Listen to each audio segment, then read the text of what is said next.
영화를 통해 마음이 열리는 곳 뒷방상영관입니다.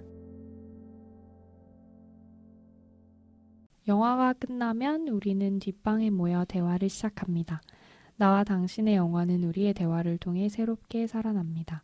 영화를 통해 마음이 열리는 곳, 비밀스러운 뒷방으로 여러분을 초대합니다. 와. 안녕하세요. 저는 뒷방상영관의 배입니다. 저는 두부입니다. 저는 버터입니다. 안녕하세요. 안녕하세요. 여러분 어떻게 지내셨나요? 두부씨? 저는 뭐 말할까 하다가 저희 집 오늘 아침에 단수 됐었거든요. 3시간 동안 아침 9시부터 12시까지 단수 됐었는데 그 전날 알았어요. 이게 단수가 된다는 걸. 근데 9시 정도면 아침에 다 씻고 나올 시간이니까 뭐 그렇게 불편할까? 이렇게 생각했거든요. 설거지를 못 하겠네. 제가 이렇게 8시 한 반 정도에 밥을 다 먹으니까 설거지하기 약간 간당간당 해야겠구나. 이것만 생각하고 잠에 들었거든요. 근데 다음날 9시가 되니까 막상 제가 물을 생각보다 엄청 사용하더라고요. 그래서 밥을 먹고 설거지를 못하네 이렇게 생각하고 있다가 거의 9시가 됐어요. 그러다가 조금 있다가 양치를 내가 안 한 거예요. 어떡해. 양치 생각 못 한 거죠. 그래서 양치를 못했네 이 생각이 들고 그 다음에 와 그럼 내가 화장실을 못 쓰네? 그거를 그때 깨달았어요. 근데 그거 알아요? 뭐요? 보통 아파트의 경우에는 이건 그냥 카더라로 들은 거긴 한데 네. 단수를 하겠다고 일단 9시로 고지를 했을 때는 네. 보통 한 몇 분 정도의 시간은 있어요. 그래요? 한 30분 정도? 그리고 그 물이 바로바로 슉 내릴 때마다 쫙 뽑아가지고 내리는 게 아니라서 고여있는 게 있기 때문에 몇 번 정도 써도 된대요. 그래요? 네, 좋은 정보인데요. 근데 뭐랄까, 제가 물을 평소에 이렇게 인식을 안 하고 쓴 날을 새삼스럽게 느껴서 좀 새로운 날이었어요. 뭔가 그래서 최근에 들었던 팟캐스트에서 사람이 그러니까 막 내 가족이 일주일에 쓰는 물이 막 몇 톤이 된다고 들었거든요. 근데 그걸 듣고 나서 오늘 이런 일까지 뭔가 인식하고 나니까 내가 평소에 물을 정말 많이 쓰는구나 그냥 그런 생각을 했습니다. 그냥 다음에는 화장실을 갈 수 있기를. 네. 화장실 네.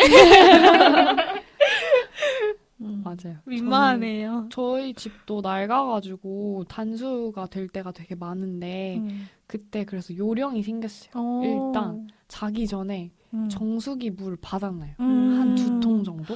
생각보다 쓸 일이 맞아요. 두부 말처럼 이러면서 막 전혀 예상치 못한 일들이 있더라고요. 그때 아주 요긴하게 쓴답니다. 맞아요. 너무 급하면 저기 수타복수 가시면 돼요. 맞아요.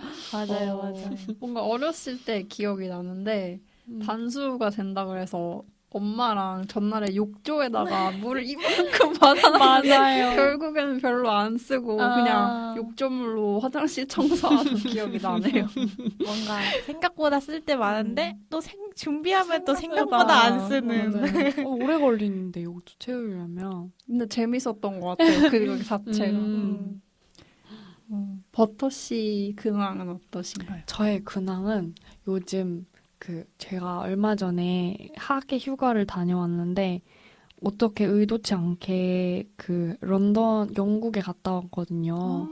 근데 거기서 저의 사랑, 여러분의 사랑이기도 했으면 좋겠는 소금 식초맛 감자칩을 엄청 많이 먹고 왔는데 한국에 안 팔더라고요. 그래서 그 소금 식초맛 감자칩은 일단 봉지를 열면 그 식초 냄새가 엄청나요. 그래서 호불호가 많이 갈린다고 들었는데 근데 또 감자칩이 약간 도톰해요. 감자 맛이 잘 난답니다. 약간 그거 알아요? 어릴 때 저는 땡카칩 있잖아요. 상표명을 얘기해주세요. 포땡칩이요? 네, 그거예요. 땡카칩. 그거가 맛이 2개잖아요. 막 연두색은 양파 맛이고 파란색은 그냥 오리지널이라고 해야 되나? 감자 맛인데 어릴 때는 무조건 초록색을 골랐거든요. 근데 좀 크니까 감자 맛이 좋은 거예요. 뭔가 슴슴한 맛이 좋아졌어. 그래서 파란색을 막 골랐었는데 이게 뭔가 좀 아쉬워요. 너무 밍밍해. 근데 소금 식초를 곁들이니까 딱 맞는 거예요. 뭔가 굉장히 고소한 맛이 잘 살아나면서 마치 초코우유에 소금 타먹는 그런 느낌으로다가 그래서 소금 식초맛 감자칩을 진짜 매일 한 봉지씩 먹었는데 돌아오니까 소금 식초맛 같은 건 없는 거예요. 그래서 인터넷에 막 쳐봤거든요. 네. 요즘엔 막 그런 거 많으니까. 근데 엄청 비싸더라고요. 막 그래요? 한 상자에 10만 원 정도였던 것 같아요. 그게 잘 없대요. 식초 맛이 한국에 좀 없죠. 그런가 봐요. 그래서 다른 맛은 좀 비교적 많은데 소금 식초 맛은 또 미국에서도 잘 안 먹나 봐요. 그래서 별로 잘 없대요, 공급이. 그래서 10만 원을 내고 소금 식초 맛 감자칩을 먹기에는 그쵸. 좀 슬퍼가지고 10만 원의 감자칩은 좀 뭐 어떻게 다 먹지 싶은 거. 그게 진짜 맛있는데 단점이 입에 혓바늘이 나 있으면 정말 타들어가는 고통이 있거든요. 그 슈팅스타 먹으면 이렇게 막 팡팡 터지는 것처럼 착 하면서 이렇게 뭔가 혀가 타들어가는 느낌이 있는데 그걸 한 상자 먹으면 큰일 날 것 같아서 아무튼 한 봉지 낱개의 피스를 한국에 파는 게 어딘지 안다 하시는 분은 댓글 남겨주세요. 그리고 꼭 만약에 마주치면 댓글 남기기 전에 꼭 드셔보세요.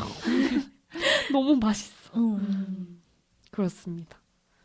배는 혹시 네 발견하면 꼭 네. 알려드릴게요. 일단 드셔보시고 맛 알아요. 좋아요. 진짜요? 저 저 식초 너무 짱이에요. 막 되게 이상한 냄새인데 너무 맛있어요. 중독적이에요. 저의 근황은 저는 무화과라는 과일을 좋아해 본 적이 없거든요. 왜냐면 제가 여태까지 맛있는 무화과를 먹어본 적이 없었던 거예요. 근데 최근에 그 제가 구독하는 채소 박스 서비스가 있어요. 어글리어스라고. 근데 거기서 과일도 되게 좋은 것들 직거래로 판매를 하시는데 최근에 무농약 무화과 그 상품이 올라온 거예요. 그래서 무화과를 한번 도전해보자 하고 주문을 했어요. 근데 너무 맛있는 거예요. 알이 진짜 크고 엄청 신선하고 향긋해요. 그냥 잘라서 먹어요? 그게 무화과를 껍질째 먹으면 정말 맛있대요. 근데 시중에 있는 무화과는 대부분 좀 농약을 많이 쳐서 껍질을 좀 벗겨 먹는 게 좋은데 여기는 그냥 물에 부드럽게 살살 씻어서 바로 이렇게 먹는데 너무 향긋해요. 진짜 달고 향긋하고 너무 그냥 그 자체로 디저트 같은 느낌? 그래서 디저트로 무화과를 먹고 있어요. 진짜 너무 신기한 게 저도 한 이틀 전에 무화과를 처음으로 생으로 먹어봤거든요. 네. 너무 맛있더라고요. 그리고 그게 너무 신기했어요. 향이 되게 좋아요. 엄청 좋은 사람들이 왜 막 향수에 무화과 향 있고 이런지 이해가 좀 돼요. 근데 너무 궁금했어요.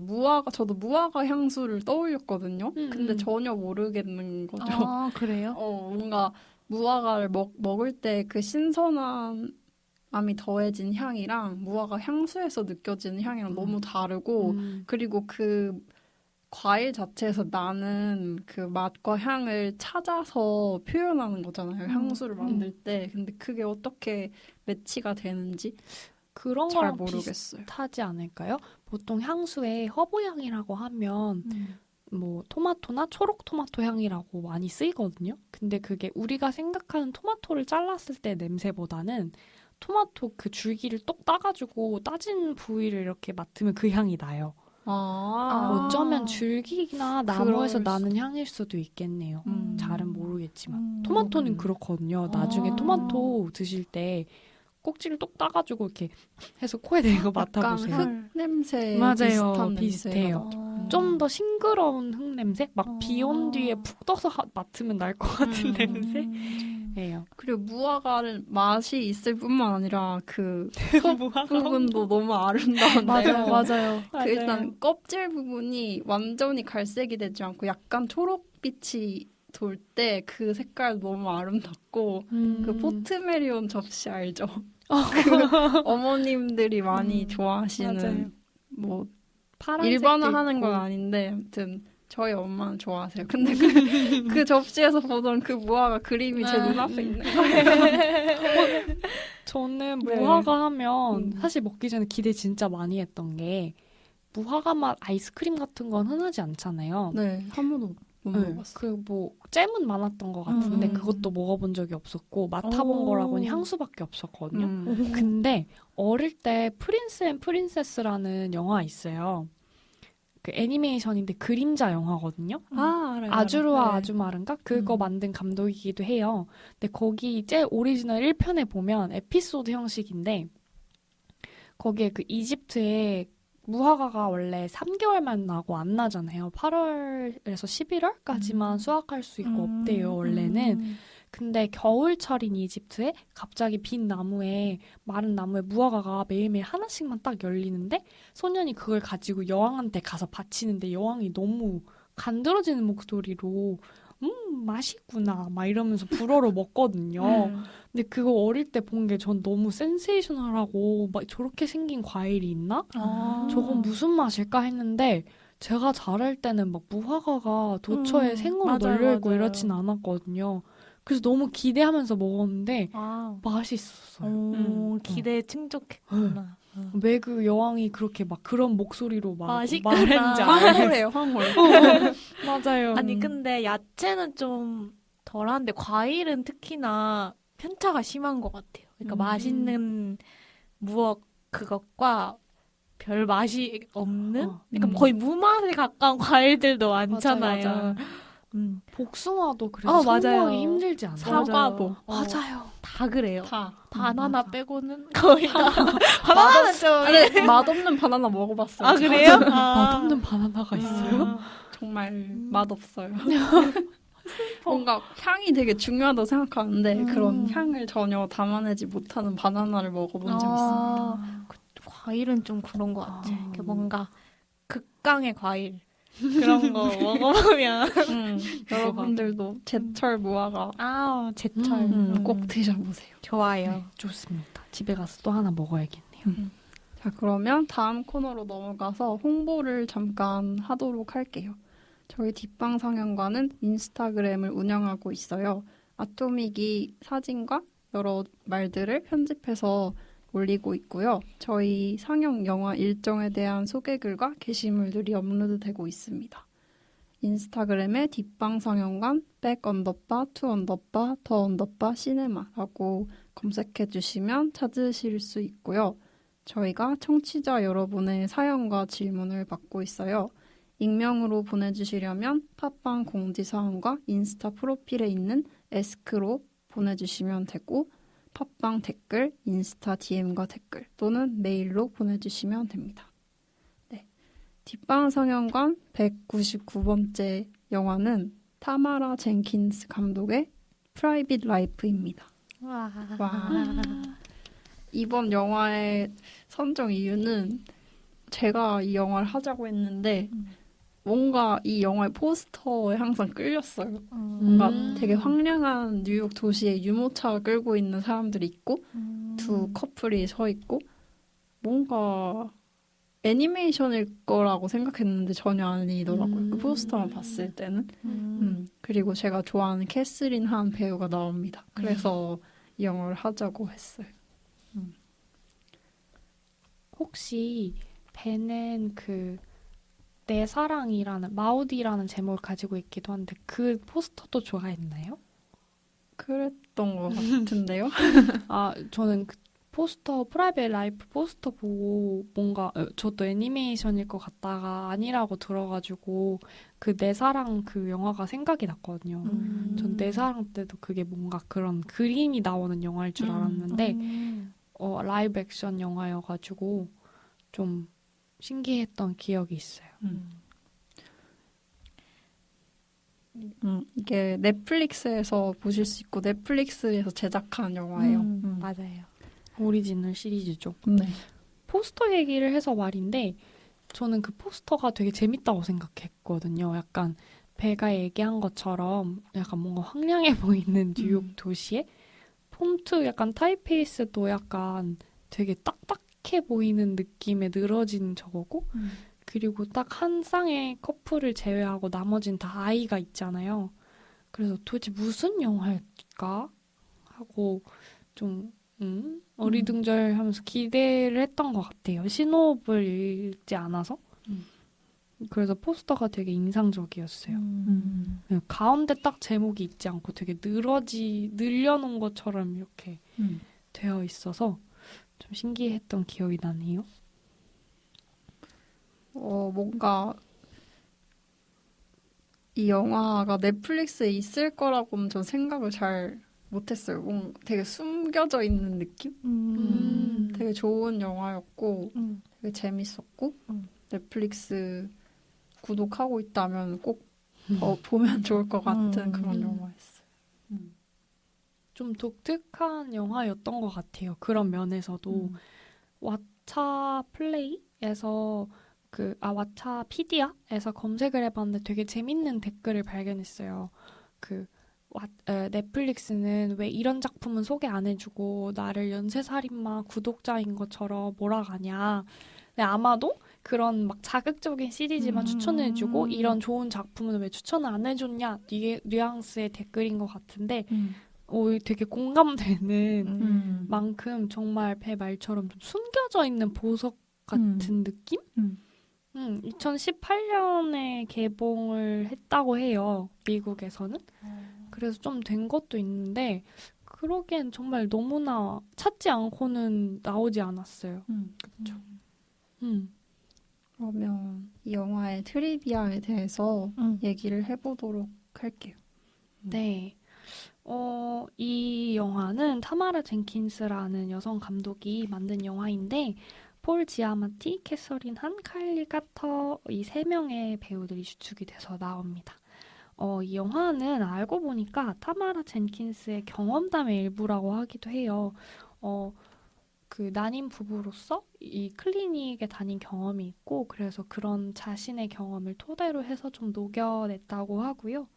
30일 동안 딱 맞춰서 촬영을 했다고 하는데 사실 전 이게 왜 트리비아에 떠있는지 정말 궁금했거든요. 네. 근데 배가 저의 궁금증을 풀어줄 수 있다고. 네. 왜죠? 이 영화가 난임 부부가 아이를 갖기 위해서 여러 과정을 거치는 내용이잖아요. 근데 이 시나리오를 할리우드에서는 그닥 반기지 않았었나 봐요.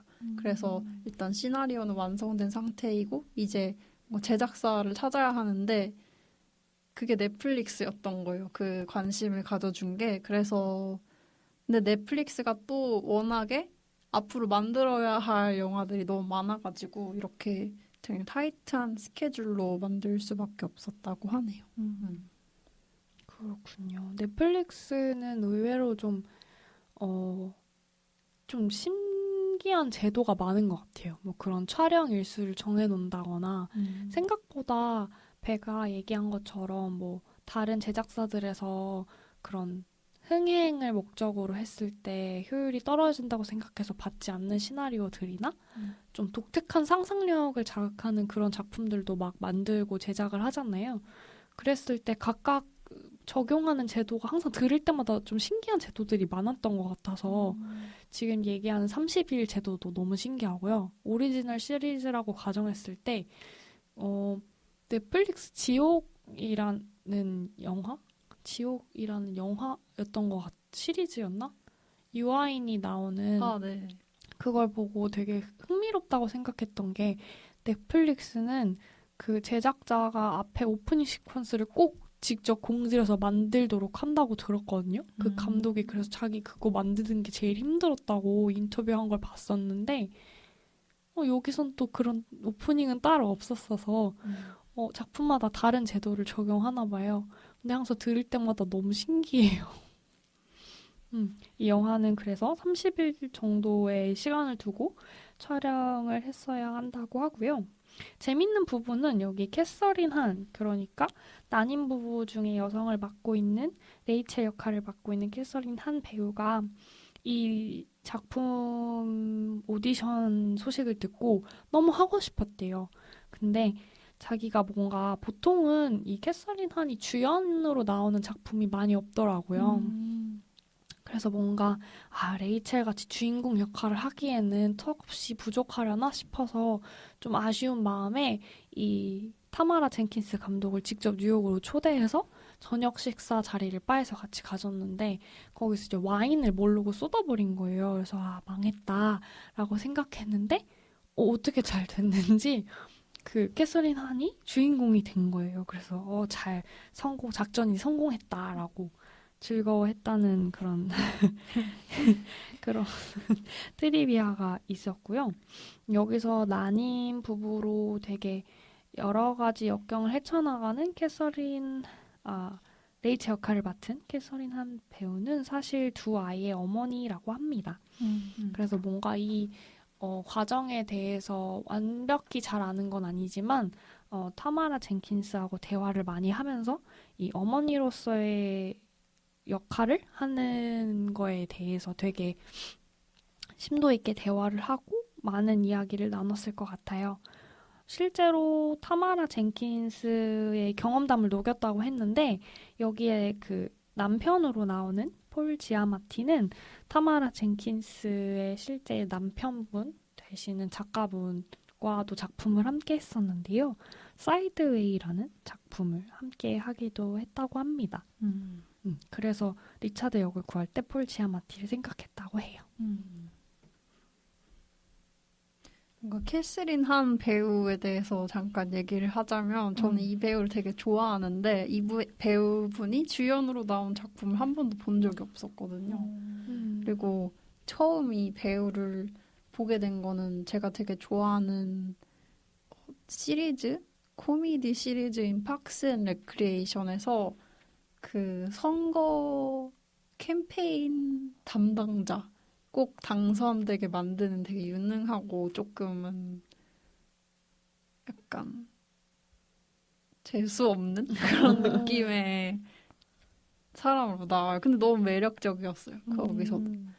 그리고 거기서 처음 보고 이 배우에 좀 관심이 있었고 최근에 월터의 상상은 현실이 된다를 봤는데 근데 거기서도 월터의 동생으로 나왔었어요. 그래서 뭔가 감초 캐릭터 같아서 저는 한국의 라미란 배우가 자꾸 생각나거든요. 그래서 되게 좋다. 이 배우를 그 주연으로 맡은 작품을 볼 수 있어서 그렇게 생각했어요. 되게 유쾌한 역할 많이 하는 것 같아요. 넷플릭스에서는 가령 배드맘스 시리즈에서 3명의 주인공 중에 하나로 나오는데 거기서 되게 유쾌하고 웃긴 역할로 엄청 자유로운 사람으로 나오거든요. 그래서 이 영화에서의 캐서린 한 연기를 되게 재밌게 보셨다면 배드맘스도 추천드려요. 좀 더 이거보다 더 한 겹 가벼운 영화입니다.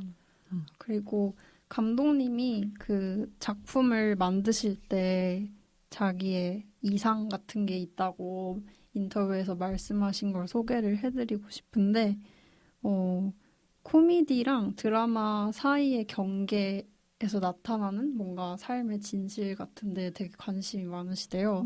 그래서 모든 뭔가 경험을 통해서 경험하는 사건들, 삶의 사건들에는 코미디랑 드라마가 모두 있고 그래서 그런 자기가 작품을 쓸 때 그 경계 안으로 자꾸 다가가려고 한다라고 하셨어요.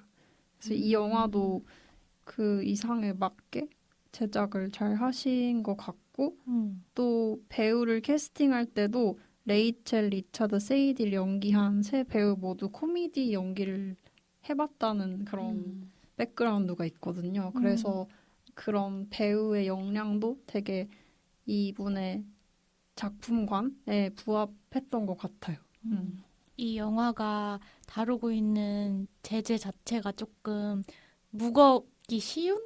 그러니까 좀 흔하지 않기도 하고 감정이 딥해지기 쉬운 주제잖아요. 근데 그 균형이 코미디적 요소가 균형을 엄청 잘 잡아준 것 같고 그래서 뭐 이상이라고 해야 되나 감독님의 이상을 진짜 삶에서 생각하면 너무 좋네요. 그쵸. 내 삶이 드라마와 코미디의 중간이면 너무 즐거울 것 같아요.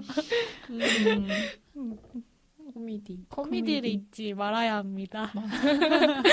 유쾌한 삶. 일상에서 코미디를 발견하는 건 되게 뭐랄까 코미디를 만들어내는 것보단 쉽잖아요. 근데 만들어내는 게 정말 어려운 것 같아요. 근데 이 감독님이 각본까지 쓰셨는데 이 감독님이 만들어낸 코미디가 너무 우아해요. 뭔가 되게 뭐랄까 과하지 않고 웃긴데 근데 이거 웃긴가라고 생각 안 하게 되는? 맞아요. 전혀 과하지 않아요. 맞아요. 그래서 두부가 얘기한 것처럼 되게 무거워지기 쉬운 주제인 것 같은데 오히려 그래서 더 편안하게 물론 생각을 중간중간 계속 하게 되긴 하지만 너무 무겁게만은 생각하지 않는 맞아요. 그걸 되게 잘 보여주는 장면들이 많았다고 생각해요. 이 영화에서. 그 생각이 많아지잖아요. 근데 코미디적 요소가 그 생각을 해치지 않아요. 그래서 너무 좋았어요. 또 얘기할 트리비아가 있을까요? 저는 트리비아라기보다는 저의 관심을 살짝 얘기해드리자면 이 영화를 보고 나서 이 타마라 젠킨스 감독의 이 바로 전작이 세비지스라고 들었는데 2007년작이래요. 근데 이 전작과 프라이빗 라이프 사이에 그 뭐라고 해야 되죠? 공백 기간이 되게 긴데 어떤 인터뷰에서 그거를 물어봤더니 그동안 뭐 엄마도 됐고 선생님도 하고 글도 쓰고 살았어요라고 대답했다는데 방금 전에 얘기한 그런 삶에서의 코미디를 만들고 녹이는 모습이 되게 잘 보이는 대답이었다고 생각을 하거든요. 사실 공백 기간에 뭐 했냐고 물어보면 막 이것저것 대답할 수 있잖아요. 되게 막 엄청 무겁게 얘기할 수도 있고 한데 특히 또 프라이빗 라이프가 자신의 경험담을 녹였다고 얘기했을 때는 할 수 있는 얘기, 하고 싶은 얘기가 무거운 주제로 되게 많을 것 같은데 그렇게 대답을 하셨다는 게 좀 인상적이었고요. 그래서 전작인 세비지스가 더 궁금해지긴 했어요. 그래서 이 다음에는 세비지스를 보려고요. 좋네요. 그런 가지치기. 막간의 트리비아인데 캐스린 한 배우가 이 세비지스라는 영화를 되게 좋아하신대요. 그래서 그렇게 출연하고 싶으셨나 보다. 네. 그래서 초대하셨구나. 이해가 되네요.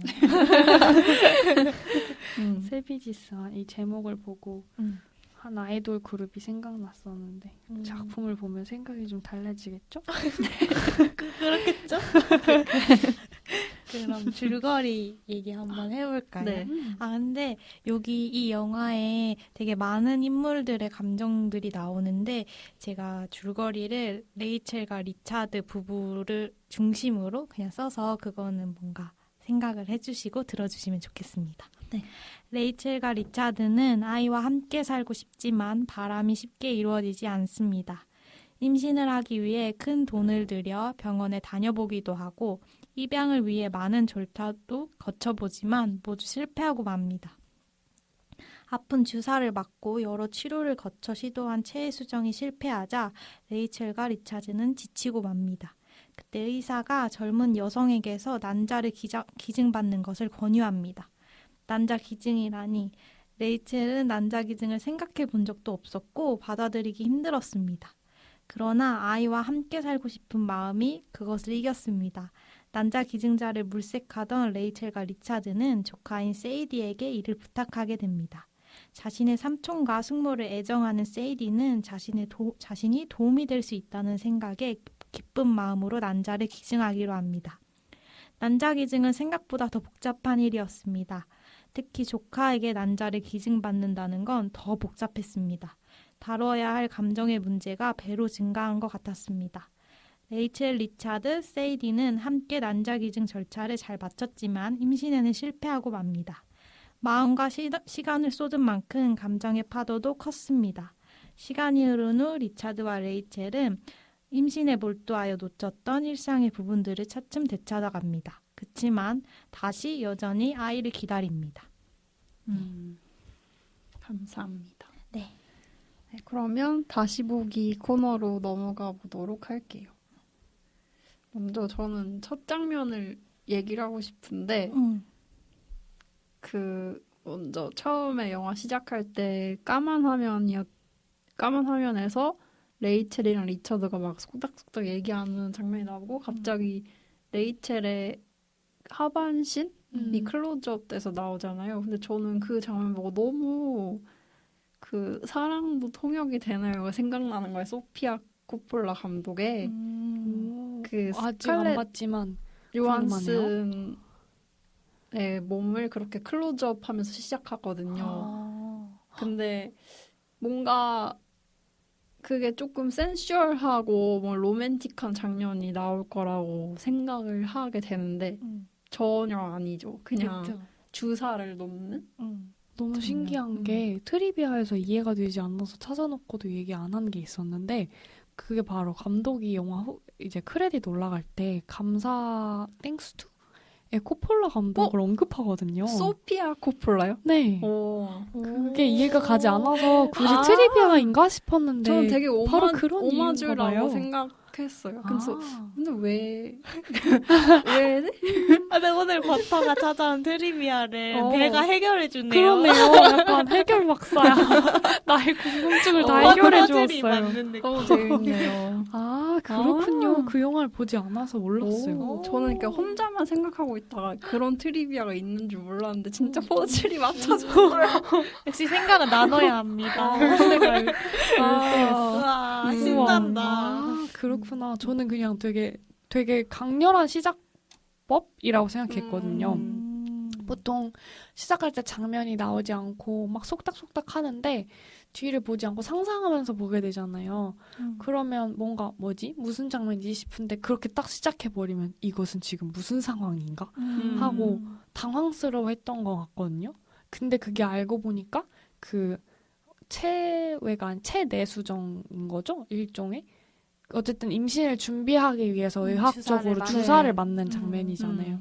막 너무 아프다고 하니까 리처드가 그 사방면에 뭐라고 했지? 적절한 위치에 하여튼 그 말을 맞아요. 그 제일 전문적인 말 윗부분 사방 뭐 일사분면 느낌세 맞아요. 거기에 제대로 놨다고 막 어. 하는데 막 신경 누른 거 아니냐고 하는데 되게 웃으면서 시작했던 것 같아요.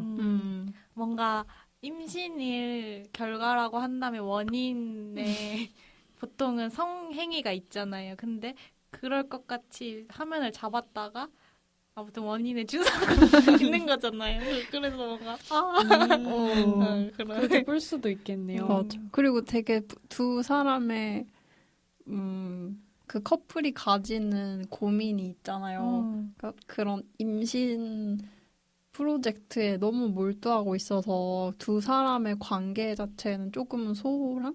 두 사람이 너무 몰두해 있는 일이 자기네 일이긴 한데 자기들한테는 신경을 잘 못 쓰는 그런 자기를 상황. 소외시켜. 그래서 그런 것들도 조금 그런 아이러니가 이 장면 첫 장면에도 드러났다고 생각했어요. 맞아요. 맞아요. 그래서 좀 강렬하고 특별하게 시작했다고 생각했는데 오마주된 장면이었군요. 그런 거였어. 근데 저는 그거 보면서 너무 아파 보였어요. 아프죠. 진짜. 주사가 너무 두꺼워요. 제가 그 난임 치료를 받는 국내 어떤 프로그램 여성분이 나와서 얘기하는 걸 들었는데 진짜 스스로 주사 놓는 게 정말 가장 힘들대요. 보통 그러니까 같은 파트너가 놔주기도 하지만 혼자 놔야 되는 순간도 있을 거 아니에요. 근데 그 뾰족한 바늘이 자기 몸에 찔린다는 게 쉽지 않잖아요. 맞아요.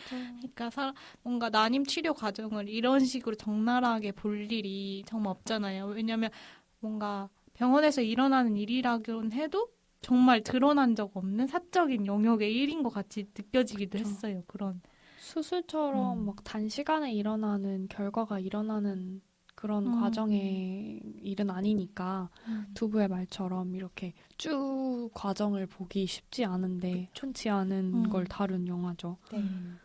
맞아요. 그리고 바로 클리닉 장면으로 이어지는 게 되게 인상적이었는데요. 이 영화 제목이 프라이빗 라이프잖아요. 그리고 되게 프라이빗하게 시작한단 말이죠. 근데 바로 컷투 했을 때 너무나 밝고 하얀색의 클리닉에서 그 뭔가 계속 절차를 밟는 걸 보여주잖아요. 근데 중간중간에 계속 코미디가 있긴 하지만 되게 대비가 되는 장면이었던 것 같아요. 그래서 두부가 얘기한 것처럼 출산에 이르기까지의 과정이 보통은 성행위를 떠올리는데 그런 어떤 삽입의 절차가 주사바늘 삽입에서 이제 더 넓어진 그런 하얀 클리닉 모두가 되게 딱딱하게 얘기하는 그런 클리닉에서 이뤄진다는 게 막 레이첼이 계속 춥다고 하는데 그게 그냥 체온이 춥다는 것도 있지만 뭔가 그런 감정적으로 추운 것도 있지 않을까. 물론 이제 정자와 난자를 신선하게 보존해야 돼서 최상의 상태로 보존해야 돼서 추운 것도 있겠지만 그런 의미에서도 추울 것 같다는 생각이 들었어요. 맞아요. 그리고 원래 그 장면에서 처음에는 레이첼만 수술복을 입고 있었는데 근데 또 이제 리처드의 정자 배출이 되지 않았기 때문에 리처드도 수술복을 입었어야 했잖아요. 맞아요. 근데 저는 그 두 사람이 다 그 환자 수술복 그걸 입고 병원에서 돌아다니는 장면이 너무 웃겼거든요. 뭔가 둘이 운명을 같이 하는데 근데 이게 정말 한 사람만 그 비중이 있는 게 아니라 두 사람 모두가 같이 이 과정에 되게 균등하게 참여하고 있구나라는 걸 느꼈어요. 그래서 뭔가 그 제목이 프라이빗 라이프잖아요. 그래서 뭔가 성생활과 임신 이 일련의 과정이 사실 굉장히 사적인 영역에서 일어나는 일처럼 여겨지잖아요. 뭐 실제로 그렇지는 않다고 생각하긴 하지만 근데 그렇게 여겨지는데 이 영화는 그 임신이라는 어떤 결과가 그 병원에서 이뤄지는 거잖아요. 그렇기 때문에 뭔가 개인의 영역에 사적인 영역에 있던 것이 팍 튀어나온 느낌이 확실히 많이 그게 단절되는 느낌이 들었고 그래서 뭔가 둘의 일이 아니라 그리고 혹은 여성 혼자의 일이 아니라 모든 엄청난 사람들이 협업을 하는 그런 장에 임신이 놓여진 것 같은 그런 느낌이 들었어요. 그게 병원에서 되게 레이첼과 리처드만 보여주는 게 아니라 다른 부부들과 다 같이 앉아있는 장면을 되게 많이 보여주거든요. 그러니까 이 일이 되게 많은 사람들에게 일어나고 있고 많은 사람들이 참여하고 있는 일이다라는 걸 계속해서 보여주는 느낌이 들었어요. 갑자기 생각나는 장면이 레이첼이 그 회복하고 눈을 뜨는 와중에 그냥 모르는 사람 얼굴이 화면에 크게 맞아요. 나타나거든요. 근데 그런 장면도 되게 재밌었던 것 같아요. 왜 굳이 그렇게 했을까? 뭔가 다른 진짜 관련 없는 사람인데 레이첼과 맞아요. 근데 화면에 그렇게 그 사람만 희미하게 보여준 이유가 뭘까? 생각했어요. 혼란스러움이 느껴지는 거 아닐까요? 어쩌면 극도로 현실적일 수도 있는 것 같아요. 일어났는데 옆에 그 침대들이 엄청 다닥다닥 붙어 있고 사실 제일 처음 본 그 남자가 엄청 오랫동안 꽤 오랫동안 뭐라고 얘기를 하잖아요. 네. 사실 자기 아내한테 하고 있는 얘기이긴 한데 외국어여서 레이첼은 무슨 말을 하는지 알아들을 수가 없었던 것 같거든요. 그게 한편으론 되게 현실적이면서 또 한편으론 되게 막 비몽사몽 깨어났는데 너무 현실적으로 혼란스러운 느낌을 잘 표현해줬다고 생각했어요. 맞아요. 막 보호자 찾는데 보호자 없고 어딨냐고 했는데 차트 보더니 놀라더니 얘기도 안 해주고 나가고 그랬을 때 느껴지는 그런 혼란스러움, 당혹감 이었던 것 같기도 해요. 뭔가 그 레이첼과 리처드에겐 큰일이고 이 과정 자체가 되게 힘들잖아요. 그 병원에 왔다 갔다 가는 게 얼마나 힘들겠어요. 그리고 모두 다 처음 하는 일인데 근데 그 병원에서는 그게 되게 많은 사람들에게 일상적으로 일어나는 일이다라는 걸 되게 확인시켜주는 장면이었던 것 같아요. 다 잘 됐으면 좋겠다는 생각도 했어요. 그 그 클리닉 장면이 아무래도 엄청 많이 나오잖아요. 네.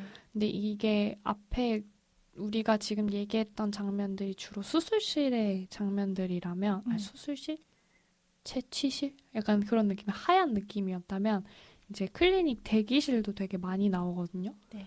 근데 저는 그런 하얗고 추운 그런 채취하는 장소의 그런 느낌보다도 대기실에서의 긴장감이나 중압감이 더 불편하고 무겁게 다가왔던 것 같아요. 대기실 나올 때마다 창가에 나오는 스테인드 글라스가 있는데 그게 무겁잖아요, 스테인드 글라스가. 근데 되게 아름다운 임산부를 측면에서 이렇게 그린 스테인드 글라스거든요.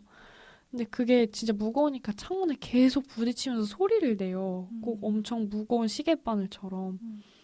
근데 그게 그런 되게 긴장하고 있는 얼굴들로 그런 검사 결과를 기다리는 사람들의 얼굴들과 겹쳐져서 되게 막 운명을 알리는 종소리 마냥 무겁게 느껴질 거라고 생각을 했거든요. 사실 그 스테인 글라스 안의 모습은 너무 평온하고 온화한 임산부의 모습이지만 그 글래스가 막 대기실에서 하는 역할은 너무 차갑고 무서울 것 같았어요.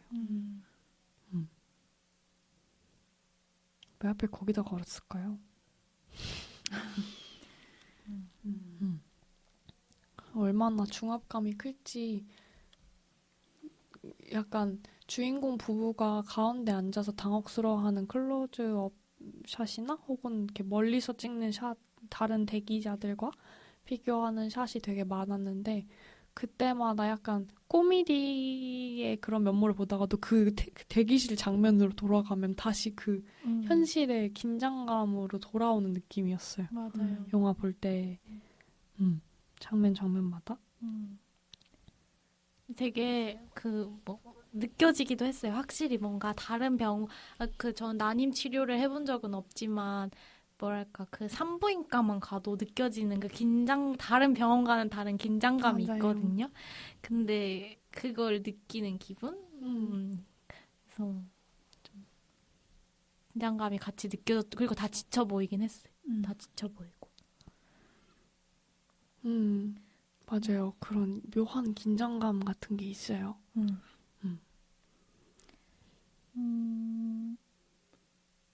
그리고 이 절차를 거치고 실패를 하죠. 네.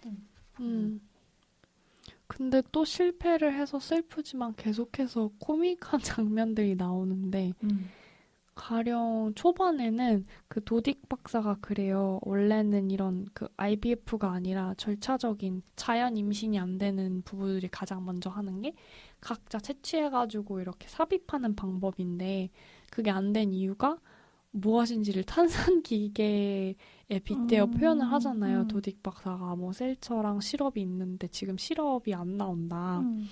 뭐 그런 얘기를 하는데 그게 되게 딱딱해 보이고 뭐 너무 정내미가 없다고 할까요?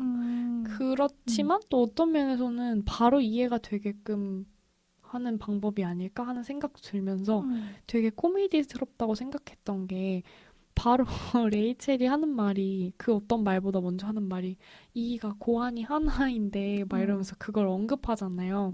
근데 그러고 또 다음 장면에 가족 식사를 갔는데 그 어린아이가 부르는 노래가 브로큰 토이란 말이에요. 고장난 장난감. 그 계속해서 그런 요소를 푸는 방법이 너무 웃겼어요.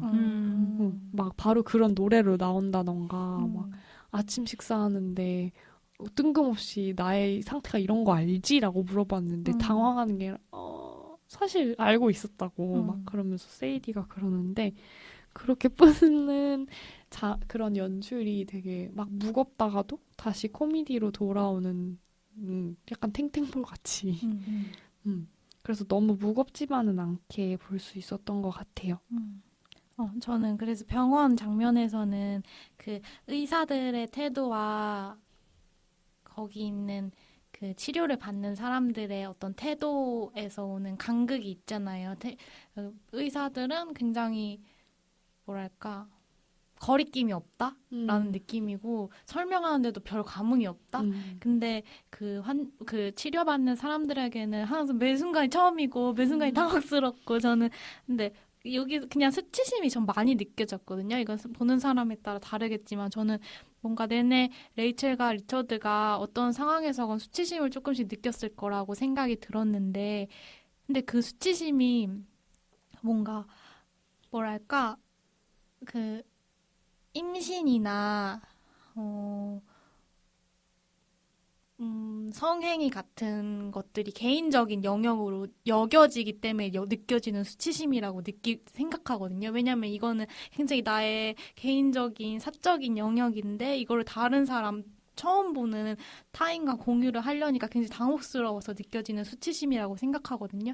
근데 의사 입장에선 사실 이거는 뭐 심장이 뛰는 거나 뭐 심장을 고치는 거나 아이를 이렇게 난임 치료하는 거나 다를 바가 없고 수치스러울 이유가 없는 거예요. 이 사람한테 그냥 인간에게 일어나는 과학적인 어떤 생체의 리듬 같은 거니까 전 그렇게 느꼈거든요. 그래서 그 간극이 그냥 흥미로웠어요. 거기서 느껴지는 수치심 같은 것들이 이해가 됐지만 그 수치심은 뭘까라는 계속 물음도 머릿속에서 계속 들었던 것 같아요. 그 간극이 거기서도 보여졌던 것 같아요. 처음에 마취할 때 레이첼한테 그 마취하는 전문의가 막 자기 자식이 자기 일하는 거 구경하러 왔는데 숭고한 모습을 보여줬다고 생각했더니 세상에서 제일 심심하고 재미없는 일이었다라고 얘기를 하잖아요. 근데 그걸 처음 보는 우리는 이 의사가 되게 흥미로운 얘기를 했다고 생각하는데 나중에 보니까 모든 환자들한테 잠잘 때 그렇게 하잖아요. 맞아요. 그런 데서도 좀 느껴졌던 것 같아요. 난 되게 흥미로운 얘기 주인공한테 해주는 줄 알았는데 알고 보니까 그냥 매일매일 매 시간마다 하는 말이었던 거죠. 그런 게 좀 있었던 것 같아요. 맞아요. 근데 또 어떤 의미에서는 제가 경험자가 아니어서 그런 걸 수도 있는데 막 레이첼이 초반에 친구들의 파티에 가서 부부가 아직도 난임 치료를 받고 있는 걸 얘기하기 꺼려 하다가 친구한테 어렵게 얘기하잖아요. 친구가 프레스코 마시라고 하니까 자기 지금 그런 치료를 준비하고 있어서 안 마실 거다라고 되게 어렵게 얘기하고 그런 친구도 엄청 무겁게 받아들여서 난 정말 멍청이야 막 이러면서 안아주잖아요. 저는 그게 왜 그렇게 막 어렵게 꺼내야 되는 이야기인 거지? 하고 되게 하면서 봤거든요. 처음에는 그 장면을. 근데 나중에 쭉 겪어보니까 약간 프라이빗한 것이고 굉장히 그쵸? 가장 개인적인 것과 엮여있는 거기 때문에 아마 모두에게 말하는 것은 꺼려한 것이 아닐까? 하는 생각도 들었고 또 한편으로는 레이첼이 처해 있는 상황과 그 리차드의 가족들이 그 부부에게 원래는 대했을 태도들이 대화 중간중간에서 보이는데 아마 그런 의미로 약간 막 신시아 그러니까 뭐라 그래야 될까요? 시스터인더? 그 사람이 되게 막 임신 중독자들이라고 막 그러거든요. $10,000를 빌리려고 했더니 막 임신 중독자들이라고 막 그러는데 그걸 보면서 어쩌면 이런 이유에서 가족의 이런 분위기 때문에 얘기를 더 안 했을 수도 있겠다 하는 생각도 들었어요. 되게 너무 힘겨울 것 같아요. 근데 저는 그 수치심이라는 게 다들 느끼는 게 조금씩은 다른 것 같은데 영화를 보면서 저는 오히려 그 간극 자체는 느껴졌어요. 그런 뭔가 의사들의 물리적인 신체를 다루는 그 건조한 태도와 맞아. 환자들의 그 간극 그거는 느껴졌는데 저는 뭔가 이런 사적인 일들을 하러 이 병원에 온 여러 사람들이 있잖아요. 근데 그 사람들의 모습을 보고는 그냥 뭔가 이미 좀 지쳐 있고 뭔가 그냥 수치스럽다기보다는 병원에 온 느낌이 들었거든요. 뭔가 다른 가족들이나 아니면 지인들한테는 쉽게 말하지 않는 주제 이슈이지만 그 병원에 갔을 때는 그냥 수치심이라는 건 잘 모르겠어요, 저는. 같은 목적을 가진 사람들이 있고 그런 사람들을 발견하는 데서 어떤 느낌이 들었을까 그런 게 좀 궁금한 것 같아요. 만약에 근데 병원에 갔을 때 느끼는 안도감도 있을 거라고 네. 생각하거든요. 나만 하고 있는 게 아니다. 근데 저는 제가 느꼈던 감정이 수치심이 제가 그냥 스스로 경험해서 그게 좀 지배적이어서 그렇게 거기에 집중해서 봤을 수도 있는데 만약에 배가 말하는 대로 그 사람의 느꼈던 감정이 수치심이 굉장히 적고 다른 것들이 많았으면 굉장히 더 좋을 것 같아요. 뭐 제가 실제로 그랬다면 근데 수치심 느낄 필요 없다고 생각하거든요. 수치심에서 생각은 해봤지만 느낄 필요 없다고 생각하거든요. 근데 그 병원에 앉아있던 사람들도 다 그런 비율 같은 거? 수치심과 안도감 비율은 다 달랐을 맞아. 거겠죠? 그렇네요. 그렇네요. 보면 혼자 와 있는 사람도 있고 다 같이 와 있는 사람도 있고 나중에 레이첼 같은 경우는 셋이서 앉아 있잖아요. 그랬을 때 사실 수치심이란 단어가 맞는 표현인지 더 나은 표현이 있을 수도 있는데 저는 약간 저도 비슷하게 느꼈을 거라고 생각하는 게 그런 거죠. 어쨌든 임포텐트 뭔가 자연스럽게 되어야 하는 일이 안 돼서 앉아 있는 거잖아요. 그랬을 때 비슷한 이유를 가지고 앉아 있는 사람들이 있기 때문에 안도감이 들 수도 있지만 또 한편으로는 그걸 인정하고 싶지 않아서 좀 불편하고 긴장감이 엄청 심할 것 같은 느낌이 들어요. 그런 불편함이 있을 것 같고 어쩌면 그 나중에 세이디까지 왔을 때는 되게 더 불편해 보이거든요. 왜냐면 의사가 그러잖아요. 보통 모르는 사람에게 난자를 기증받지 친척이나 가족, 아는 사람, 지인에게서 받는 경우는 흔하지 않지만 있긴 있어요 하면서 막 되게 안심시키려고 하잖아요. 그거 보면서 되게 긴장감 들었겠다 대기실에서. 미지의 영역이라고 했죠. 맞아요. 근데 처음에 영화 초반에서는 병원에 가 있는 모습에 저는 계속 수치심 이렇게 생각했는데 마지막에 갈수록 점점 이렇게 그냥 매일 가는 거라고 느끼는 것 같기도 했고 나중에 셋이 갔을 땐 거의 팀처럼 맞아요. 우리 팀이야 약간 이런 느낌이 들긴 했어요. 확실히 둘이랑 셋은 다르구나. 건드리면 막 가서 따지러 가고. 맞아. 팜플렛이 약간 그들을 표현한 라벨 같았어요. 때로는 가족을 만드는데 셋이 필요하죠. 그 팜플렛과 같이. 그러니까 세이디 얘기를 좀 해볼까요? 좋아요. 세이디. 세이디도 작가가 되고 싶어 하는 것 같아요. 그죠? 맞아요. 되게 어떤 면에서는 자기가 가는 길에 대해서 되게 착잡해하는 것 같고 또 후반부까지 보면 자기 자신의 능력에 대해서 되게 약간 아직까지는 의심하고 있었던 존재인 것 같고 그래서 어쩌면 되게 공격적이고 방어적인 모습도 있는 것 같아요. 막 자기 친구들에 대해서 얘기하거나 막 그런 장면인데 처음 이제 삼촌과 숙모랑 저녁 식사하는데 막 자기 상황을 설명을 하면서 막 그 틴하우스 같은 막 아무도 모르는 문학 잡지에 막 올라갔다고 막 자랑을 하더라. 친구들 얘기를 하는데 숙모가 그거 되게 유명한 잡지라고 막 그러잖아요. 그랬을 때 뭔가 자기가 실패라는 생각을 하고 싶지 않아 하는 게 되게 강해 보이고 맞아요. 엄마와의 대화에서도 엄마가 딸이 지금 너무 힘들다고 전화를 했는데 와서 얘기를 하자라고 얘기를 하는 걸 보고 좀 위로가 되게 이해와 위로가 좀 간절해 보인다. 응원도 그런 생각이 처음엔 들었어요. 세이디 봤을 때. 저는 세이디랑 레이첼이랑 리처드가 이제 팀 같다고 했잖아요. 처음에 세이디가 되게 기쁘게 자기가 하겠다고 하잖아요. 제안을 받아들이잖아요. 근데 거기에서 느끼는 세이디의 감정이 뭘까? 왜냐하면 그 제안을 받아들이고 바로 다음에 추수감사절에 절로 향하는 그 세 명의 모습이 나오는데 세이디가 너무 기분이 좋아 보이고 너무 자유로워 보이고 뭔가 그 순간을 만끽하는 것 같이 보이는 거예요. 근데 그래서 저는 보다 보니까 세이디가 진짜 레이첼과 리처드한테 도움을 줄 수 있다는데 큰 기쁨을 느낀 것 같더라고요. 왜냐하면 대학 생활이나 엄마의 관계에서 자신은 항상 성취한 게 없고 뭔가 쓸모없는 사람처럼 여겨졌을 것 같은데 누구에게 꼭 필요한 사람이 되는 거니까. 그리고 엄마한테 그렇게 의지를 잘 못하잖아요. 근데 어떤 그 리처드와 레이첼과 어떤 소속감을 느꼈을 거라고 생각을 하거든요. 세이디가.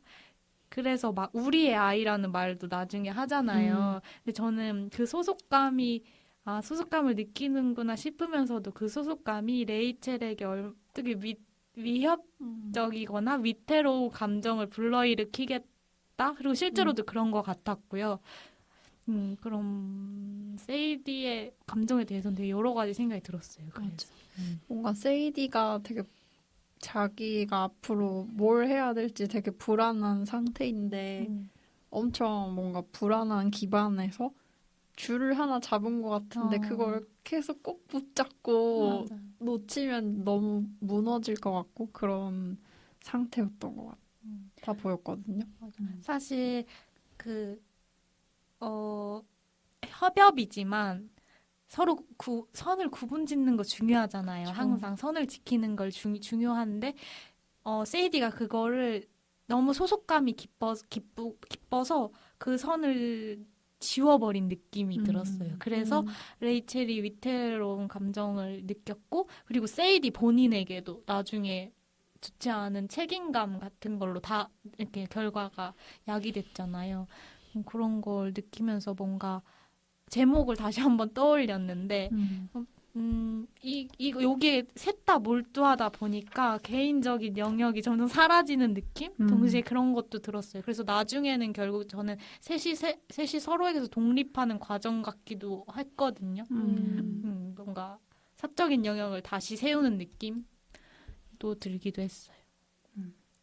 저는 세이디를 보면서 그 남자 기증을 하는 다른 여성들을 생각을 해봤는데 뭔가 대개는 모르는 사람을 그 부부나 아니면은 뭐 아이를 가지고 싶어하는 사람이 고르는 시스템이잖아요. 그래서 남자를 기증받은 후에는 뭐 전혀 뭐가 없고 그런 아기에 대한 친권 주장 혹은 뭐 친밀감을 가질 권리 이런 것들이 전혀 없는데 근데 그렇지 않고 뭔가 이게 만약에 돈을 받았다면 더 간단했을 거예요. 돈만 받고 끝내는 관계라면. 근데 여기는 뭐 돈은 당연히 주지만 그런 것 말고도 여러 친밀한 그런 모호한 관계들이 엮여 있기 때문에 그런 거를 굳이 보여주는 선택이 되게 재밌었던 것 같아요.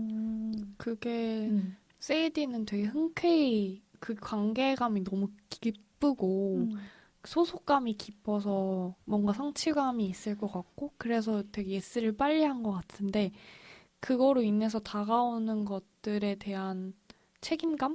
깊이? 그 결정에 대한 그 결과? 도래할 결과에 대한 괜찮을까 싶은 그런 혼란이 중간중간에 되게 보이잖아요. 저는 근데 되게 웃겼던 부분은 엄마 추수감사절에 갔을 때 이제 엄마한테 가서 얘기했는데 엄마가 막 뭐라고 화를 막 버럭버럭 내면서 그 칠면조를 막 썰잖아요. 오븐에서 꺼내가지고 그 칠면조를 써는 장면이 너무 웃겼거든요. 분노는 막 하는데 뭔가 풀이할 데가 없어서 칠면조한테 풀이하는 느낌? 그러면서 막 뭐라고 하는데 거기에 대해서 차분하게 좀 소리 지르긴 했지만 차분하게 조목조목 따지면서 그 이유를 설명하는 세이디가 저는 되게 가볍게 대답했다고 생각하는데 그 기쁨이 결국 가볍지만은 않았구나 하는 생각도 들었어요. 세이디가 엄마한테 말대꾸할 때 그 이유를 설명할 때 이게 어떤 영화의 코미디적 요소를 위해서 가볍게만 예스를 바로 한 것은 아닐 수도 있겠다. 그렇지만 여전히 결과는 무거울 수 있다는 거를 나중에 이제 세이디가 우리 아이에 대해서 얘기할 때 레이첼이 문득 느끼는 장면이 있는 것 같아요. 하면서 뭔가 이거 되게 어떡하지? 하는 얼굴이 순간 스치는 장면이 있거든요. 물론 영화는 거기에 대해서 더 깊게 가져가진 않는데 그런 부분들에서 코미디적인 걸 느끼면서도 현실감이 푹푹 이렇게 문득 이렇게 꽂혔던 것 같아요. 약간 세이디를 어떻게 하면 좋지라는 생각을 계속 했던 것 같아요. 아침 식사 장면도 그렇지 않아요? 세이디가 되게 처음 왔을 때요? 네, 처음 왔을 때요. 세이디가 되게 자주 하는 대사 중에 초반에 하는 대사가 뭐뭐 알아요? 이건 뭐뭐예요? 라고 하면서 이거 읽어봤어요? 그거 들어봤어요? 하면서 삶을 완전히 뒤바꾼답니다. 이 얘기를 되게 많이 하거든요. 그래서 배우는 과정이고 자기의 것을 정립해 나가는 과정에서 약간 쟤 어쩜 좋지 하는 생각을 저도 했던 것 같아요. 그 아침 장면 되게 웃기지 않나요? 전 아침 식사 장면이 너무 웃겨요. 되게 조심스럽게 난자 이야기를 하는데 에그즈 어떻게 할 거냐고 했더니 자긴 스크램블도 좋고 반숙도 좋다고 얘기를 하거든요. 그게 전 너무 웃겼어요. 삼촌 되게 어렵게 얘기했는데 얘는 그냥 아침 스크램블 에그 얘기하는 줄 알잖아요. 난자 얘기한 건 물론 이제 같은 뜻을 가진 다른 뜻을 가진 하나의 단어 때문에 생긴 일이지만 그게 너무 유쾌하다고 생각했어요. 그리고 저는 그때 이 아침 식사 테이블 보고 헝클어진 머리에 이런 카푸치노 그리고 이러면서 너무 인스타그램업을 하네요 이러잖아요. 근데 그게 되게 처음에 세이디랑 이 레이첼 리처드가 같이 살게 됐을 때 이게 레이첼 리처드의 일상이잖아요. 근데 그거를 뭔가 동경하는 세이디가 있고 뭔가 동경하는 동시에 그런 아트 직업을 가지는 것의 현실도 목격하고 그런 태도? 이 사람들의 레이첼과 리차드의 삶과 함께하는 그 시작점에서의 뭐랄까 세이디의 복잡한 심경이 많이 드러났었던 것 같아요. 뭔가 좀 멋져 보이는데 쿨한데 이러면서도 너무 이런 태도 자체 클리셰? 그런 뭔가 뉴욕의 아티스트 커플 클리셰 같은 느낌에 대한 약간의 그냥 이건 클리셰라고 말하는 그런 조금 차가운 태도?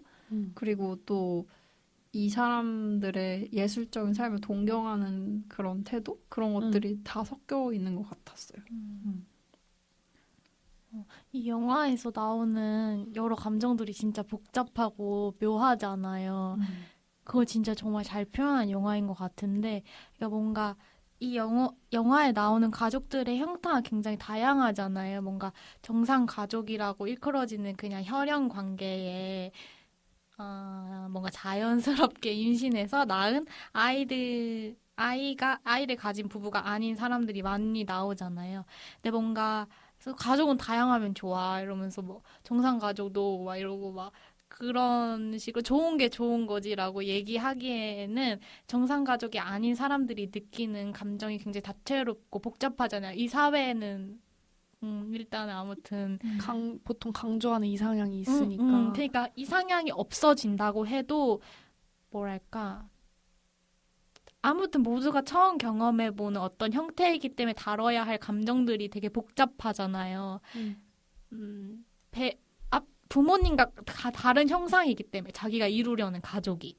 그래서 거기서 포착되는 여러 복잡한 감정들을 세이디라는 인물을 통해서 너무 잘 보여준 것 같아요. 세이디가 등장함으로써. 그러니까 이 설정이 너무 기가 막히다. 그런 느낌이에요. 근데 뭔가 세대 차이도 많이 느껴지지 않아요? 그 레이첼, 리처드 부부랑 세이디 관계 말고 세이디 엄마인 신시아와 세이디 사이에 느껴지는 감정? 그런 것도 되게 다른 것 같았어요. 뭔가 엄마는 엄마 장면이 좀 저는 항상 웃겼는데 자기 주장이 확실한데 신시아가 뭔가 딸의 선택을 응원하면서도 그걸 전혀 마음에 들지 않아 하는 널 지지한다 하지만 난 행복하지 않아. 근데 그런 태도랑 그리고 레이첼 리처드는 뭔가 좀 거리감이 좀 느껴졌던 것 같아. 자기 자식이 아닌 것도 있지만 그리고 아무리 이 사람들이 가족 같은 형태로 잠깐은 보이긴 하지만 뭔가 거리감이 좀 느껴졌거든요. 선택을 네가 어떤 선택을 하든 뭔가 멀리서 좀 바라보기만 하는 감정적인 터치 없이. 세이디에게요? 네. 그래서 그런 부모가 아니라서 그런 걸 수도 있지만 뭔가 이런 모습의 가족도 있을 수 있겠다라는 생각을 했어요. 저도 좀 진짜 친부모님이 아니라 부모님의 입장이 아니라 삼촌과 숙모이기 때문에 가능한 관계이지 않을까? 그런 태도이지 않을까? 하는 생각을 하긴 했거든요. 신시아가 엄청 분노하잖아요. 그리고 나중에 세이디가 병원에 갔을 때 그 교차하는 감정들과 또 거기서 컷이 바뀌면 그 4명의 어른이 텅 빈 그런 약간 카페테리아 같은 데 앉아가지고 우두커니 앉아서 아무 말도 안 하고 있는데 그때의 입장의 차이? 걱정 물론 다 하겠지만 거기서 좀 다르다고 생각하긴 했어요. 어쩔 수 없이. 그 세이디가 레이첼 리차드가 자신의 아트맘, 아트데드라고 하잖아요. 그렇게 생각한다고. 그래서 저는 이 셋이 보여주는 관계의 많은 가능성들을 생각했어요. 그러니까 뭔가 엄마가 걱정을 하고 세이디를 응원한다고는 하지만 세이디가 자신의 뭐 소망이나 앞으로 하고 싶은 일들에 대해서 엄마한테 말할 수 없는 이유? 그런 것들과 조금 중첩되는 문제인 것 같아서. 맞아요. 나중에 보면 세이디가 엄마한테 자기가 지금까지 써온 것들을 보여줄 수 없는 이유도 신시의 반응이 예상되기 때문에 그래서 아트맘 아트데드에게 보여주지 않아요. 엄마는 받아들일 수 없는 수위의 것이라고 생각하기 때문에 어떻게 보면 세이디도 프라이빗한 자신의 라이프, 자신의 자식, 내 자식인 거죠. 자기의 라이팅이니까. 그걸 보여줄 수 없었던 거에 좀 힘겨움을 겪었던 것 같아요.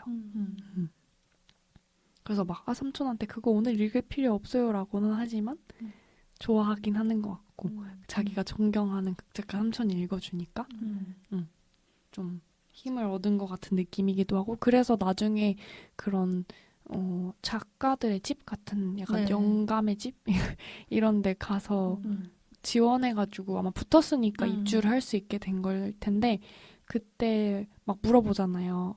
나 입학시켜주려고 이렇게 좋은 말 해준 거 안다라고 하니까 삼촌이랑 숙모가 그런 적 없다라고 되게 진실된 표정으로 얘기를 하니까 세이디가 되게 막 감동받아하고 비로소 자기 자신이 약간 믿게 된 얼굴인 것 같았어요. 그 장면이 있어서 좋았어요. 세이디가 자유로워진 것 같은. 맞아. 맞아요. 그래서 이 영화가 사실 주된 내용이 그런 아이를 가지기 위한 프로젝트이긴 하지만 여러 인물들을 보여주면서 그 모습들, 여러 인물들 보여주는 모습들도 저는 되게 좋았던 것 같아요. 맞아요. 굉장히 다채로운 얘기를 하는 그래서 뭔가 그 누구의 시선에서 이 사건을 바라보느냐에 따라서 느낄 수 있는 감정이 너무 다 달라서 진짜 재밌는 것 같아요. 제가 웃긴 장면이 하나 떠올랐는데 그 추수감사절에 그 뭐지? 세이디 알아요? 세이디가 폭탄을 터뜨리고 뭔가 엄마는 막 분노해가지고 해서 다 도망치잖아요. 셋이 차 타는데 그 새아빠가 뭐 막 싸가지고 빨리 음식 사줘 못 먹어서 그게 너무 웃긴 거예요. 그거 진짜 웃겼어요. 내 딸 어떻게 할 생각하지 마! 막 이러면서 막 따지고 있는데 옆에서 은박지 언제 써가지고 전달해주고 있어. 너무 웃겼어요. 맞아요. 근데 그거를 뭔가 막 이렇게 난리가 났잖아요, 집에서. 근데 그 상황 속에서 다 생각하고 준비하고 차분하게 그런 것도 생각하면 너무 웃겨요. 빨래 가져온 것도 너무 웃겼어요. 아. 마지막에 챙겨가잖아요. 너무 다 그 와중에. 현실적이야. 맞아. 빨래가 비싸서 못했다. 동전이 없었다. 그게 너무 뉴욕의 현실을 보여주는 것 같았고. 근데 저는 영화 시작할 때도 인상적이었지만 마무리 지을 때도 되게 인상적이었던 것 같아요. 맞아요. 엔딩 크레딧이 올라가는데 화면이 멈추지 않고 그 부부의 기대감, 걱정, 그런 설레임 이런 것들, 용기이기도 하고 되게 결의에 찬 모습이기도 하고 되게 용맹한 전사들 같기도 했어요. 되게 서로를 의지하게 돼, 비로소 되게 완전히 의지하게 된 그 표정이 너무 좋았어요. 그때 레이첼은 최후의 수정이 실패했을 때보다 더 불안해 보이고 걱정이 많아 보였거든요. 애플비에 앉아있는 레이첼의 표정이.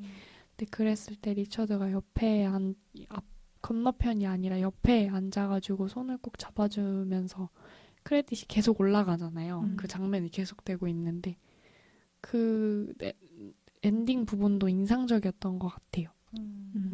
그 전에 난임 치료에 집중하는 거를 계속 보여주다가 그 세이디의 기증으로도 임신에 실패하고 난 뒤에 둘이 이제 침대에 누워서 나누는 대화 같은 것들 있잖아요. 그 리처드가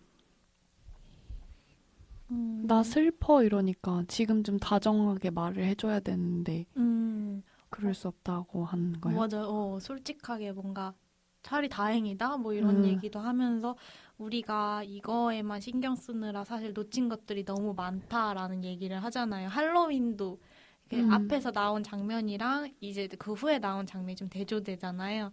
그래서 그런 거를 이제 한번 원해서 한 일이지만 정말 너무 바래서 한 일이지만 거기에 몰두하다 보니까 포기하게 된 것들을 다시 세워서 그 원하는 것을 아예 포기한 게 아니라 다른 태도로 원하게 됐다고 전 느꼈거든요. 그 마지막 장면에서. 그래서 기다리는 게 불안하고 긴장돼 보이긴 했는데 막 조급해 보이진 않다고 느꼈던 것 같아요. 그래서 이정우가 다른 태도 같아 보인다. 그래서 되게 좋았어요. 마지막에.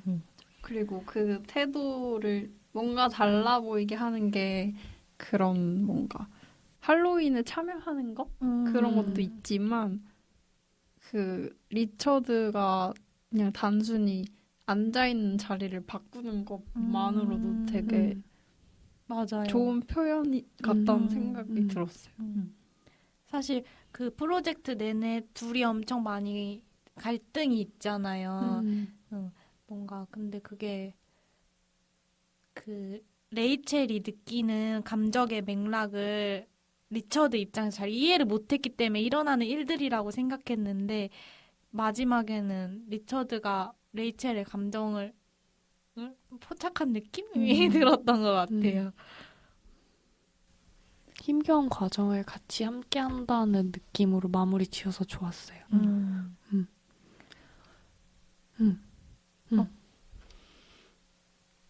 그러면 코너를 넘기고 그들 각자 영화관으로 가야 할까요?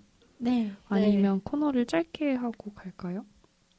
근데 딱히 더 하고 싶은 말은 괜찮아서 저도 마무리를 한번 해볼까요? 그럴까요? 그러면 오늘 녹음 어땠는지 한번 말씀해 주시고 좋아요. 어떠셨어요? 저는 근데 영화가 너무 재밌는데 생각이 너무 많아 할 수 있는 생각이 너무 많아서 좋았고 그걸 나눌 수 있어서 좋았는데 더 하고 싶은 생각이 많은 것 같아요. 저는 사실 영화가 뭐 두 가지 프라이빗 라이프를 얘기하는 것 같아요. 이 난임 치료를 프라이빗하게 이어가고 싶어하는 이 부부의 이런 프라이빗한 과정을 보여주는 라이프이기도 하고 또 그것 때문에 잃어버리게 된 그들 각자의 프라이빗한 삶에 대한 얘기인 것 같기도 한데 그걸 뭐 코미디, 현실감 다양한 것들을 버무려서 얘기하지만 저는 무엇보다 음악이 너무 찰지지 않았나. 매번 그 연출과 편집에서의 그 딱딱 맞는 음악이 들어가는 게 너무 신기했거든요. 다 이렇게 그 가사도 좀 들어보면 되게 잘 맞게 들려요. 그래서 음악이 되게 신선했고, 그래서 오늘 녹음에서 그런 다양한 것들을 음악이 생각이 안 날 정도로 근데 다양한 것들 얘기해 볼 수 있어서 좋았던 것 같아요. 특히 궁금증이 엄청 많은 부분들이 있었는데 다들 황금 열쇠를 가지고 계셔가지고 다 풀렸습니다. 저는 그 뭔가 프라이빗한 내용인데 많이들 겪고 있는 내용이잖아요. 이야기잖아요. 맞아요. 근데 이런 이야기를 이렇게 풀어준 게 너무 좋은 영화라는 맞아요. 생각이 들었고 그리고 영화 자체로 재밌는 연출들, 컷들 그리고 뭔가 기법들 되게 재미있었어요. 그런 것들을 보면서 정말 되게 몰입하면서 영화를 본 게 너무 오랜만이다라는 느낌을 받았던 것 같아요. 잘 골랐네요. 네. 그러면 이제 마무리 해볼까 해요. 상영이 끝났으니 계단 조심하셔서 천천히 나가주시기 바랍니다. 다음 영화도 기대해주세요. 안녕.